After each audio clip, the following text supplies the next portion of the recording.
মুখ্যমন্ত্রী খেলামেলা নিয়ে ব্যস্ত, অথচ এতগুলো মানুষের জীবন চলে গেল, মুখ্যমন্ত্রীর কোনো দায় নাই। আজকের দিনে দাঁড়িয়ে মনে হচ্ছে মমতা বন্দ্যোপাধ্যায়কে ভোট দিয়ে ভুল করেছেন। আজকের একে ভোট দেবো, এটা কুকর্ম করছে। দমকল মন্ত্রী সুজিত বসু তার গ্রেপ্তারির দাবি উঠছে। ঝাড়গ্রামের একটি পরিবার সে বাড়িতে ফোন করে বলছে আর 5 মিনিট পরে আমি থাকবো না, মারা যাব। কে সেই শাহজাহান, কার জন্য এই জলাভূমি ভরাট হচ্ছে?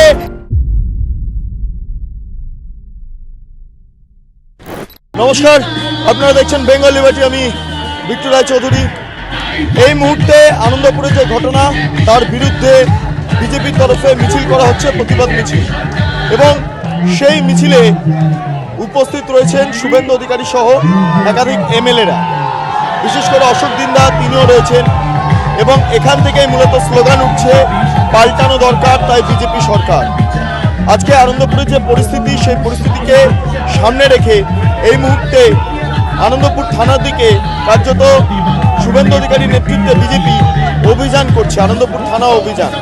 যে ঘটনা ঘটেছে সেই ঘটনার প্রেক্ষিতে যে অভিযোগগুলো উঠে আসছে তা হলো মানব পাচার, অন্যদিকে দাঁড়িয়ে পুলিশের ভূমিকা, রাজ্যের মন্ত্রীদের ভূমিকা ইত্যাদি প্রশ্ন উঠে আসছে। দমকল মন্ত্রী সুজিত বসু তার গ্রেপ্তারির দাবি উঠছে। এই আবহে দাঁড়িয়ে আমরা যদি সামগ্রিকভাবে মিছিলটা দেখি, আমরা দেখতে পাচ্ছি প্রচুর মানুষের ভিড় এই মুহূর্তে রয়েছে, প্রচুর মানুষের ভিড় আমরা চাক্ষুষ করতে পারছি। একই সঙ্গে যে সিকিউরিটি সিস্টেম সেটাও অনেকটা বৃদ্ধি করা হয়েছে। সবটা মিলিয়ে এই মুহূর্তে যে মিছিলটা চলছে সেই মিছিল অত্যন্ত তাৎপর্যপূর্ণ। এই মুহূর্তে দেখতে পাচ্ছি শুভেন্দু অধিকারীর নেতৃত্বে বড় মিছিল শুরু হয়েছে একদম ক্ষুদিরাম মেট্রো স্টেশন, শহীদ ক্ষুদিরাম মেট্রো স্টেশনের সামনে থেকে। ফলে সবটা মিলিয়ে এই মিছিলকে কেন্দ্র করে মানুষের মধ্যে যে ক্ষোভ তা সামনে আসছে। 25 জন থেকে 26 জন মানুষের মৃত্যুর ঘটনা ঘটেছে, বহু মানুষ নিখোঁজ। এই অবস্থায় দাঁড়িয়ে গতকাল শুভেন্দু অধিকারী তিনি মিছিল করতে চেয়েছিলেন, যদিও পুলিশ অনুমতি দেয়নি, তাই তাকে কোর্টে যেতে হয়। হাইকোর্টের নির্দেশে এই মুহূর্তে মিছিল সম্ভব হচ্ছে। আমি দেখতে পাচ্ছি শঙ্কুদেব পণ্ডাও ঠিক একইভাবে প্রতিবাদ মিছিল যে হচ্ছে, কি কারণে হচ্ছে সেই সমস্ত বিষয়টা তুলে ধরছেন। আমি একটাই বিষয়, যে দিকে দিকে কেবলমাত্র ধুলো উঠছে এই কারণে, কারণ প্রচুর মানুষের উপস্থিতি আমরা চাক্ষুষ করতে পারছি। মিছিলের একদম অগ্রভাগে রয়েছি। আমি যদি দেখি শুধুমাত্র কালো গিজগিজ মাথা, এত মাথা আমরা চাক্ষুষ করতে পারছি। স্বাভাবিকভাবে মানুষের যে প্রতিবাদ, সে প্রতিবাদ আমরা লক্ষ্য করছি। দেখছি প্রচুর মানুষজন, মা বোনেরা, তারা দূর দূরান্ত থেকে এই মিছিলে তারা অংশগ্রহণ করছেন এবং প্রচন্ড ধুলো, সেই ধুলোর মধ্যে সামগ্রিকভাবে সম্পন্ন হচ্ছে, ধুলো উড়িয়ে সম্পন্ন হচ্ছে প্রতিবাদ মিছিল। প্রচুর মানুষের উপস্থিতি, 8 থেকে 80 সকলেই রয়েছে। আমি একটু যাব। দাদু, আপনার বয়স কত? আপনার বয়স কত? 74 বছর বয়স। মিছিলে হাঁটছেন, কষ্ট হচ্ছে না? কষ্ট নেই, আমাদের কষ্ট নেই বাবা, কষ্ট নেই। কেন? এই যে মমতার যে কর্মকাণ্ড, কষ্ট নেই, আর কষ্ট নেই, আর দেখতে পাচ্ছি না। এই বয়সে দাঁড়িয়ে আপনি প্রতিবাদ মিছিলে অংশগ্রহণ করছেন, দেখছি আরেকজন রয়েছেন। আপনার বয়স কত? আমার বয়স 72। আপনার নাম কি? নিরঞ্জন অধিকারী। আজকের দিনে দাঁড়িয়ে কষ্ট হচ্ছে না? এই রোদের মধ্যে, ধুলোর মধ্যে দাঁড়িয়ে আরো আনন্দ হচ্ছে। আমি 37 বছর আছি। এটা কি এত পুরলো লাশ আমরা পেলাম, এরকম ঘটনা আগে দেখেছেন এত বছরে? না দেখিনি। এবং আরো একটা দেখিনি, আপনি কি মনে করেন জানি না, একটা জায়গায় কাজ করে সম্পূর্ণ লোকগুলো হিন্দু লোক, সেখানে আমাদের চিফ মিনিস্টার একবারের জন্য দুঃখ প্রকাশ করলো না। হ্যাঁ, এটা খুব বুকে ব্যথা আমাদের। বেশ, আমি আরো প্রচুর বৃদ্ধ মানুষ তারা এই মিছিলে এসেছেন। আমি অবাক হয়ে যাচ্ছি কোন মনের জোর থেকে তারা আজকে এই মিছিলে হাঁটছেন, সেটাই মূলত আলোচনার বিষয়বস্তু হয়ে উঠতে পারে। অনেকেই তারা কেঁদে ফেলছে। এমন সরকার, এমন প্রশাসন তারা হয়তো দেখেননি। সেই কারণের জন্য 25টা লাশ, আরো কত লাশ যে রয়েছে, কত লাশ যে পাচার রয়েছে, কত মানুষের যে খোঁজ পাওয়া যায়নি, সেগুলো নিয়ে নানা প্রশ্ন রয়েছে। আমি মিছিলের অগ্রভাগটা একবার দেখানোর চেষ্টা করব। মিডিয়ার যেমন ভিড়, ঠিক একই সঙ্গে সাধারণ মানুষের উপস্থিতি এই মুহূর্তে চোখে পড়ার মতো। ভয়ঙ্কর অবস্থা, কিভাবে পরিস্থিতি হাতের বাইরে বেরিয়ে গিয়েছে এবং কিভাবে মানুষ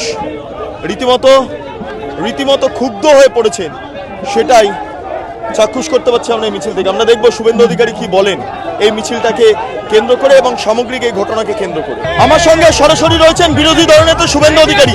আপনি শাহজাহানের কথা বলছিলেন, এখানে শাহজাহানটা কে? শাহজাহান হচ্ছে নজরুল। কি করে সে? বিল্ডিং, সব বিল্ডিং এ টাকা নেই।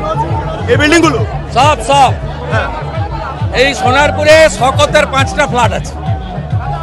শওকত মোল্লা হাফ বানিয়েছে, চোরের হাফ। আমি এই বিল্ডিং গুলো দেখাতে বলবো।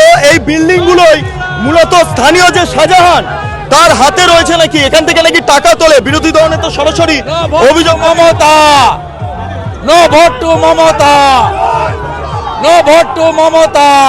বিল্ডিং এর ওপর থেকে আপনাকে হাত সবাই নো ভোট টু মমতা, সবাই ঝড় উঠবে, ঝড়।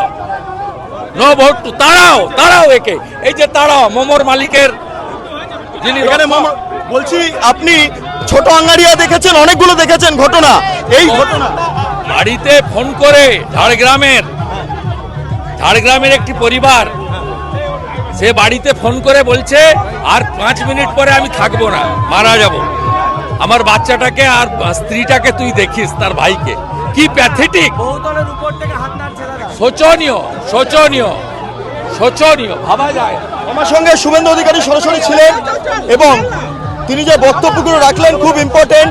স্থানীয় শাহজাহানের দিকে তিনি নজর দিচ্ছেন এবং এই যে বিল্ডিং গুলো রয়েছে যেখান থেকে এখনো পর্যন্ত হাত নাড়া হচ্ছে, সেই বিল্ডিং থেকেও নাকি তোলেন স্থানীয় শাহজাহান। কে সেই শাহজাহান, কার জন্য এই জলাভূমি ভরাট হচ্ছে এবং এই ধরনের অপ্রীতিকর পরিস্থিতি তৈরি হচ্ছে, সেই খোঁজ অবশ্যই বেঙ্গল লিবার্টি চালাবে এবং এখানকার মানুষদের সঙ্গে কথা বলে আপনাদের সামনে সত্যটা উত্থাপন করবে। ভিডিও শেষ অংশে চলে এসছে। আমি যদি এখানে দেখি পোস্টার, ফেস্টুন ইত্যাদি লাগানো হয়েছে, আবার জিতবে বাংলা। কি জিতবে? না, বাংলা বলতে ভারতীয় জনতা পার্টি জিতবে, বাংলার মানুষের জয় হবে। কেন জিতবে না? কেন এই শতাব্দীতে আর জিতবে না। কেন? কি করে জিতবে? যাওয়ার সময় হয়ে গেছে, এবার উনি বিশ্রাম নেবেন। অনেক বয়স হয়ে গেছে, আর পাচ্ছেন না, বিশ্রাম নেই। বয়স হয়ে গেছে। শুনুন, আমাদের দলটার নাম কি? ভারতীয় জনতা পার্টি, বিজেপি। অর্থাৎ ভারতবর্ষের জনতাকে নিয়ে আমরা পার্টিটা করি, দলটা করি। ওই জন্য আমরা যে ভারতীয় জনতা পার্টি, শর্ট নাম বিজেপি। এবং এর সৃষ্টিকর্তা হচ্ছেন মাননীয় বাংলার বাঘ আশুতোষ মুখোপাধ্যায়, সুযোগ্যপুত্র শ্যামাপ্রসাদ মুখার্জি। এবং এটা আমাদের দেশের পার্টি, কোনো ধার করা পার্টি নয়, আমাদের এখানেই তৈরি। আর যে মাননীয় বিষয় যদি বলেন, নাজিরাবাদে যে ঘটনাটা ঘটেছে, ওনার উচিত ছিল রাজ্যের প্রশাসক হিসাবে এসে দেখা উনি সে জায়গাটা কী কাজ করেছে। বাংলার আপামর জনতা সবাই জানে এবং এই জানাটা আপনাদের সমস্ত মিডিয়া বন্ধুগণকে আমি আমার তরফ থেকে, আমার বিজেপির তরফ থেকে, আমি যাদবপুর জেলার বিজিএমসির জয়েন্ট ইনচার্জ হৃদয়চাঁদ মাইতি বলছি। আপনাদের সবাইকে কুর্নিশ জানাই, ধন্যবাদ জানাই। কারণ আপনারা লাইভ কভারেজ না করলে সাধারণ মানুষ তো জানতে পারবে না। মানে সম্ভব কি এ রাজ্যে বিজেপি আশা কি এসে গেছে? আপনারা তৃণমূলকে ভোট দিয়েছিলেন। আমরা তো 2011-তে পরিবর্তন হয়েছিল, দিয়েছিলেন তো তৃণমূলকে, লোকেরাই দিয়েছিল। আর আপনি জানেন, জনতা জনার্দন, ওর উপরে কেউ নেই, পাবলিকের উপরে কেউ নেই, মানুষই ঠিক করে নেবে। একটু সময় অপেক্ষা, আপনারাই দেখবেন, আপনারাই নিউজটাকে কভারেজ করবেন। আমি একটু দেখাবো, এখানে তৃণমূলের পতাকা খোলার চেষ্টা করা হচ্ছে এবং বিজেপির পতাকা লাগানোর চেষ্টা করা হচ্ছে। না, পতাকাটাকে আমরা কোনো পতাকাকে অবমাননা করি না, আমরা দল করতে পারি। হ্যাঁ, বলতে পারছি, ঝান্ডা। হ্যাঁ, আমরা ভারতবর্ষের সংবিধান মেনে আমরা দল করি, কোনো ঝান্ডাকে আমরা অপমান করি না। আমাদের কর্মী একজন ওটাকে তোলার চেষ্টা করছিল। বেশ, আমি একটু যাব, এদিকে আসবো। একবার দেখার চেষ্টা করবো যে মিছিলে অবশেষে কি পরিস্থিতি। আনন্দপুর থানার কাছাকাছি চলে এসছে, আশেপাশে প্রচুর মানুষজন, তাদের ভিড় চাক্ষুষ করতে পারছি। ফুটপাতের ধারে প্রচুর লোক দাঁড়িয়ে রয়েছেন। আমি একবার দেখব যে তারা কি এই মিছিলটা দেখার জন্য দাঁড়িয়েছেন। হ্যাঁ, তারা এই মিছিলটাই দেখার জন্য মূলত মিছিলটা ক্যামেরাবন্দি করছে। হ্যাঁ, মিছিলটা মিছিল মিছিল কি মনে হচ্ছে? ভালো। ভালো। আর যা ঘটলো আনন্দপুরে, আনন্দপুরে যা ঘটলো, দুঃখজনক ব্যাপার। আর কোনো শব্দই নেই না? স্বাভাবিক। আমি যা ঘটেছে আমি দেখতে পাচ্ছি যারা মা বোনেরা, বয়স্ক বৃদ্ধা, তারা প্রত্যেকে এই মিছিলে উপস্থিত রয়েছেন, যেটা শুরুতেই দেখাচ্ছিলাম। সবটা মিলিয়ে আনন্দপুরের ঘটনার প্রতিবাদে যেমন মিছিলে মানুষ রয়েছেন, ঠিক একই সঙ্গে গোটা গোটা ফুটপাত জুড়ে মানুষের উপস্থিতি এই মুহূর্তে আমরা চাক্ষুষ করতে পারছি। প্রচুর মানুষের উপস্থিতি এই মুহূর্তে, এবং প্রত্যেকে তারা মোবাইল ক্যামেরায় বন্দি করছেন গোটা ছবিটা। এটা কিসের বার্তা? কি পরিবর্তনের বার্তা নাকি না প্রত্যাবর্তনের বার্তা? সেই দিকেই আমরা দেখতে পাচ্ছি। এখানে মিছিল দেখছেন? বলছি 11তে কাকে ভোট দিয়েছিলেন? 11কে ভোটার এখন হয়নি, 11তে হয়নি। এখনো ভোটার হননি? বলছি 11তে কাকে ভোট দিয়েছিলেন? জীবনে কাউকে ভোট দিইনি আমি, এবারে দেবেন? কাউকে দেবো না। সব মিছিল দেখছেন? সব চিটিংবাজ, সব চিটিংবাজ। আচ্ছা। ওই যে কাউকে দেবো না আমি। আর আনন্দপুরের ঘটনা কি বলবেন? ওটা তো একটা ঘটনা হয়ে গেছে, কি করা যাবে? 26 জনের মতো মানুষের মৃত্যু। কিছু তো করার নেই না, অ্যাক্সিডেন্ট হতেই পারে। আমি তো ওই লাইনে, আমারও তো ওই লাইনটা আমারও না। আপনিও? তাই টাকা দায় কি করে বলবো এখন? কারণ আমি যেখানে, তুমি ওখানে কি করে বুঝবো বলো তো? শোনা কথা বলে তো আর বিচার করা যায় না। শোনা ছাড়াই বিচার করতে হবে, শুনে শুনে বিচার করতে হবে, এটা তো সিস্টেম। Thank you. আমি মানুষের সঙ্গে কথা বলছিলাম। ধন্যবাদ। কি মনে হচ্ছে? না আমি চিনি ওকে, আপনি যা ইন্টারভিউ নিচ্ছিলেন। বলছি এত লোক, তাদের উপস্থিতি রাস্তার দুপাশে। হ্যাঁ, শঙ্কুদা কি অবস্থা? ফাটাফাটি অবস্থা। দেখছেন তো সরকার কোথায়? যা আছে সব বিরোধী দলনেতাই আছে। বেশ, কি অবস্থা? না দেখুন, আমরা বারংবার বলেছি বাংলাকে জ্যোতিগৃহে পরিণত করার পেছনে যিনি কারিগর তিনি রাজ্যের মুখ্যমন্ত্রী স্বয়ং মমতা বন্দ্যোপাধ্যায়। আজকে উত্তরবঙ্গ থেকে দক্ষিণবঙ্গ শুধু জ্বলছে আর জ্বলছে। আগুন নিয়ে খেলা। বিদায় হবে তৃণমূল 2026-এ, এবং এই যে এতগুলো মানুষের জীবন গেল তার দায় সরকারের নেগলিজেন্সির জন্য। কারণ মুখ্যমন্ত্রী মমতা বন্দ্যোপাধ্যায় তথা তৃণমূল কংগ্রেসের সরকার সাধারণ মানুষের জীবন বাঁচাতে ব্যর্থ, এবং তাদের কোনো সদিচ্ছা নেই, তারা উদাসীন। আজকে আমরা দেখেছি কিভাবে এতগুলো মানুষ মারা গেল, কিন্তু সেখানে দমকল কি করছিল? মন্ত্রী সুজিত বসু এতদিন বাজালেন, কেন মুখ্যমন্ত্রী আসার সময় হলো না? মুখ্যমন্ত্রী খেলামেলা নিয়ে ব্যস্ত, অথচ এতগুলো মানুষের জীবন চলে গেল। মুখ্যমন্ত্রীর কোনো দায় নেই, মুখ্যমন্ত্রী দায় এড়িয়ে বাঁচতে পারবেন না। এতগুলো মানুষের জীবন যাবার দায় সরকারের ব্যর্থতা এবং প্রশাসক মমতা বন্দ্যোপাধ্যায়েরও। এবং আমরা বারংবার বলে আসছি, মমতা বন্দ্যোপাধ্যায়ের আমলে বাংলার যৌতুকগৃহে পরিণত হয়েছে, সেটা বিজেপির সভামঞ্চ হোক বা সাউথ সিটি মলে আমরা দেখেছি আগুন লেগেছে, খিদিরপুরে আগুন লেগেছে। বাংলার দিকে দিকে শুধু জ্বলছে জ্বলছে আর জ্বলছে। মমতা বন্দ্যোপাধ্যায় ভাবছেন আমি 2026-এ চলে যাব, তাই আমার কোনো আর দায় নেই। আমরা বারংবার বলছি মমতা বন্দ্যোপাধ্যায়কে আপনি ছেড়ে দিন। আপনি যখন ব্যর্থতা ঢাকতে ব্যস্ত, আপনি ব্যর্থ একজন মুখ্যমন্ত্রী প্রশাসক, আপনি ছেড়ে দিন। আপনার দলের নেতা মন্ত্রী প্রত্যেকের দায় নিতে হবে, যারা যারা এই নেগলিজেন্সির শিকার হয়েছে, যাদের পরিবারগুলো ধ্বংস হয়ে গেল, এতগুলো মানুষের জীবন চলে গেল।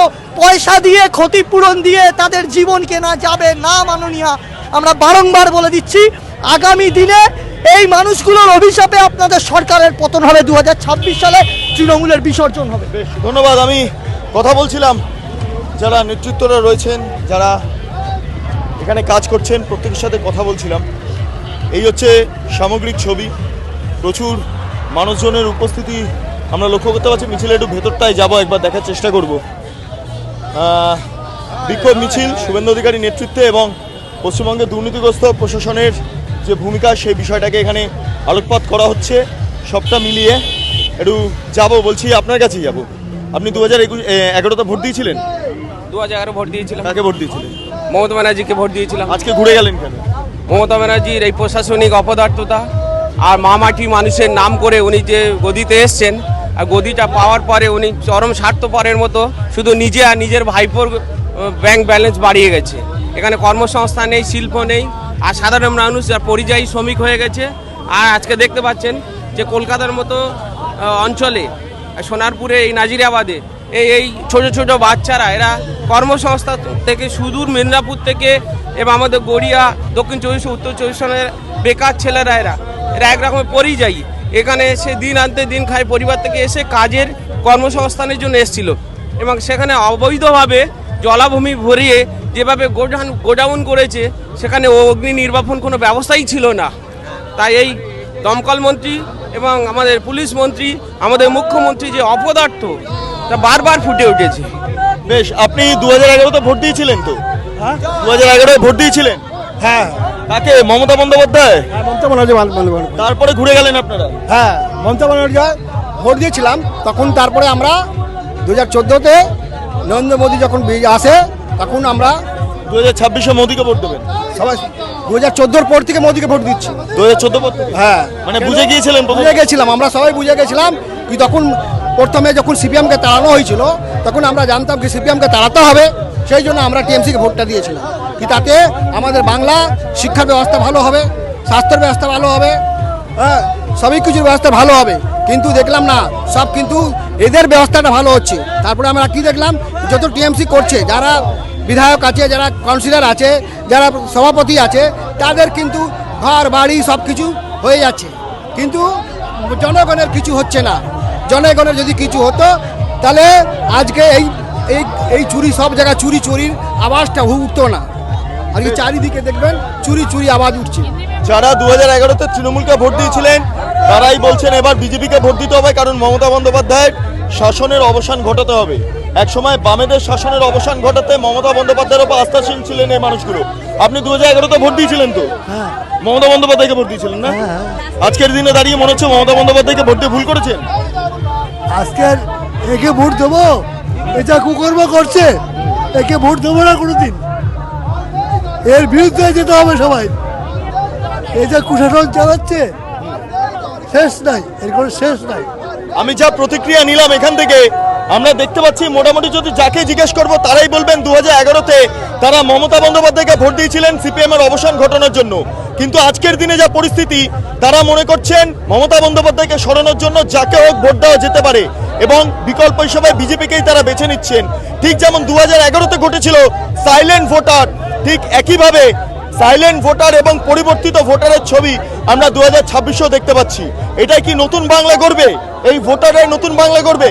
এটাই সবচেয়ে বড় প্রশ্ন। আপনাদের কাছে সমস্ত ইনফরমেশন তুলে ধরলাম। বিরোধী দলনেতা কি বললেন, এখানকার শাহজাহানকে কারা জলাজমি বুঝিয়ে এখানে অবৈধভাবে বিভিন্ন ফ্যাক্টরি চালু করছে, ইত্যাদি ইত্যাদি, এবং মিছিলের পরিস্থিতি এবং তার পাশাপাশি আনন্দপুর কাণ্ড, সাধারণ মানুষের জমায়েত, এবং যারা 2011-তে মমতা বন্দ্যোপাধ্যায়কে ভোট দিয়েছিলেন তারা 26-এ মোদীকে ভোট দিতে চাইছেন, এই যে ছবি উঠে আসছে, সবটা মিলিয়ে সমস্ত প্রশ্ন আপনাদের সামনে উত্থাপন করলাম। আপনারা এতক্ষণ ধরে দেখছিলেন বেঙ্গল লিবার্টি। চ্যানেলটি ভালো লাগলে অবশ্যই লাইক করুন, সাবস্ক্রাইব করুন, শেয়ার করুন, বেল আইকন ক্লিক করুন, www.bengalliberty.com, সেখানে ক্লিক করুন। সমস্ত খবর আপনাদের জন্য সাজানো রয়েছে। স্বাধীন, কাঁচিন এবং গেরিলা সাংবাদিকতার পাশে দাঁড়ান। অসংখ্য ধন্যবাদ।